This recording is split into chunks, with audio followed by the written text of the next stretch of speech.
Let's bring in the governor. Joining us from Ann Arbor, Michigan, the Republican governor of that state, Governor Rick Snyder. Governor, thanks for being with us this morning.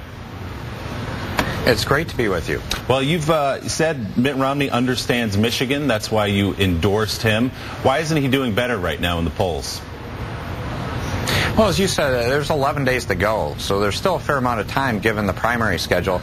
The other part to really endorse Governor Romney, though, is he's focused in on jobs. And when you look at Michigan, our big issue has been jobs.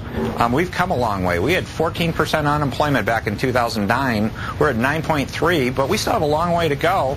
And I think that's what our citizens want to hear about, or what are the plans to create more and better jobs. Were you discouraged, though, Governor, months back, years back, when Governor Romney wrote op-eds saying that GM and Chrysler should be allowed to go bankrupt, that manufacturing jobs were gone and never coming back to Michigan? Well, I think too much has been played of all the auto bailout issue in many respects. It was a crisis. So the way I view that whole situation is not armchair quarterbacking, but the main thing is the auto industry is doing really well, and I'm very proud of that. It's a big plus for our state. But Michigan is doing great across the board with other industries, too. And the question I would hope citizens are really asking is not what happened back then, but what are the candidates really going to do to create jobs in the future and bring down that unemployment rate a lot more? Hey, Governor, you're there, obviously. We're not. You live there. We don't. You're in the business of politics and getting elected. We're not. There are a lot of numbers being thrown around about the Michigan primary in different polls, but the number that came out yesterday, General Motors' record profits, putting that company not only back on its feet, but really standing up straight with a spine of steel now, it looks like. Take us to a place like Flint, the suburbs of Detroit, where people who once were not working for General Motors are back at work now with the promise of really working well into the future, into the foreseeable future. What does that number do to people who now realize that Mitt Romney wasn't exactly a solid champion of the government bailout of General Motors? Well, I'm not sure they're going back to those days as much as saying it's good to be working again. And that's the big issue.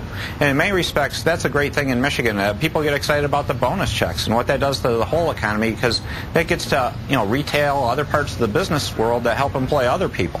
So it's really getting us back on a positive track. We've been in the hole for a whole decade. And so what people are looking at is we were turning around Michigan. We dealt with a budget deficit. We're paying down our liabilities. We're solving all the problems Washington's not. So a big question being asked by our citizens is who can we get in Washington to address the same problems that we're taking care of here and show leadership for the future? Because if anything, it's the things going on in Washington that's holding Michigan back right now. Sam Stein. A two-part question, Governor. One is, why shouldn't we look back at that episode as a way to sort of instruct our opinions of someone going forward? I mean, it obviously is a case of philosophy and governance, and I think it's a very valid way to judge somebody because it creates a contrast between the president and Mitt Romney. Second question is, going forward, should the Treasury Department sell its shares in these auto companies at a loss of $14 billion? That's what Governor Romney has advocated that they do over time, but it would be, as I just mentioned, a pretty big loss for Treasury. Yeah, well, a couple things. If you go back to the situation, there were other options. And he talked about a managed bankruptcy versus what was done. As a practical matter, there's a reasonable set of solutions that any one of them might have worked. The one that in place did work. And it was a unique situation, because the way I viewed it and what that is, if it was one company and you were simply talking bankruptcy, the normal process should have worked. But you were talking two major companies, that it was not just about the two companies, it was about the entire supply chain. And that was the challenge in this particular case. And the main thing is it did get resolved. And then with respect to owning stock, that illustrates one of the challenges of the situation is the government's not a great shareholder to have in terms of being part of a shareholder base in the traditional sense. So at some point they should liquidate their interest, and one of the tough questions is, should they just sell or should they hold? Again, that's not a strong suit for the government. Winners and losers in the stock market isn't what government should be doing. I've always said the role here in Michigan for state government is to create an environment that allows job creation to happen. Our goal isn't to create the job, but make a great environment where companies can succeed and hire lots of people. That's what government should stay focused on. Government, Donnie George, pick up on Sam's point. the reason to look backward. It probably is the fundamental example of more government versus less government when government plays an active, successful role in industry, and clearly it's an arguable they did there.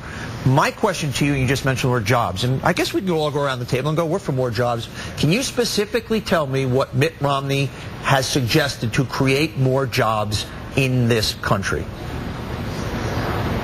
Well, he's got a good jobs and economic plan, and that's what I focused on. What is it? What is it? In addition to his background. Well, 2 or 3 things, and that's what we're doing in Michigan are some of the same kind of things. It's tax reform, about broaden the base, lower the rate, simple, fair, and efficient tax system, regulatory reform. I mean, we've massively changed our regulatory environment here in Michigan. We're getting rid of 6 regulations for every one we're adding. That helps the business climate. And an important one that he talks about is human capital. Really, talent is what I like to call it. And it's really, we have 76,000 open jobs in Michigan, even with our unemployment rate, that if we filled those jobs, we could bring it down by a couple percentage. And he talks about how we need to better connect people with those jobs. What does that mean? We keep talking in the abstract. Connect people with jobs. What does that mean? That's an abstract term. Say to me, okay, he believes investing, he's going to spend $10 billion on infrastructure, and that's going to create 300,000 jobs, and that's going to do this. This is what I never get from any of these guys. Well, what I'd say is I'll give you a tangible response to that, and that's what we're doing in Michigan, and that's why I believe we're a good partner in terms of working with Governor Romney on this, is we created a website called mitalent.org. It has those 76,000 jobs, and it's more than a job site, it's a career site, and it's how you do that connection. And the best part is it wasn't about spending billions of dollars. The solution to government is not to spend more, it's to show our citizens a great return for the dollars we have, and we did that site for about $500,000. Hey, Governor, and it's a site that's going to continue to cause employment to happen. Governor, before we get to Lawrence O'Donnell, who has a question for you, what kind of jobs are you talking about? 76,000 jobs. What kind of jobs are they? Oh, these are good jobs. The top one's nurses. Many of these are fairly high-paying jobs. I'm an accountant by training. Number 4 on the list is accountants. So it's great to see. These are not burger flipper jobs. These are good, solid jobs that have a good career path. Governor, it's Lawrence O'Donnell. Are you glad that Barack Obama was president when the auto industry needed help from Washington? Well, again, I think this situation would have gotten resolved, and the main thing is we're moving forward getting the job done, because, again, it's great to see the auto industry, but the other part is people look at Michigan, we actually have a broad-based recovery going. Our agricultural sector is doing well, other manufacturing. So auto, I'm a huge supporter of. We're the auto capital, but it's a lot more than that of good stuff going on in Michigan by getting back to the basics of good government, common sense government, and we need that in Washington.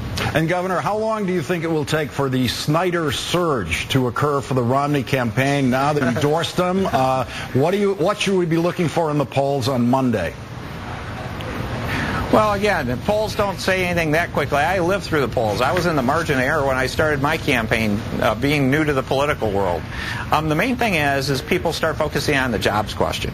And that's what really matters. In Michigan, it's clear. The number 1 issue is jobs, followed by a future for our kids. And when people focus on that, they'll see Governor Romney's got a good plan, a great plan that we should be moving forward with.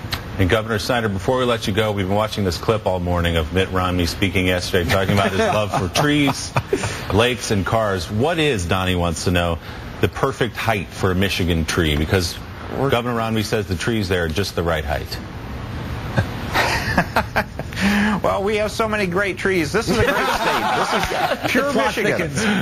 So I think you should come and visit. How's Absolutely. that? The best way to come see it in person. Governor, we'll be happy to have you invest in Michigan. We will be there. Look forward to seeing the lakes, the trees, and the cars. Thank Governor you. Rick Snyder, thanks so much for being with us. We appreciate it.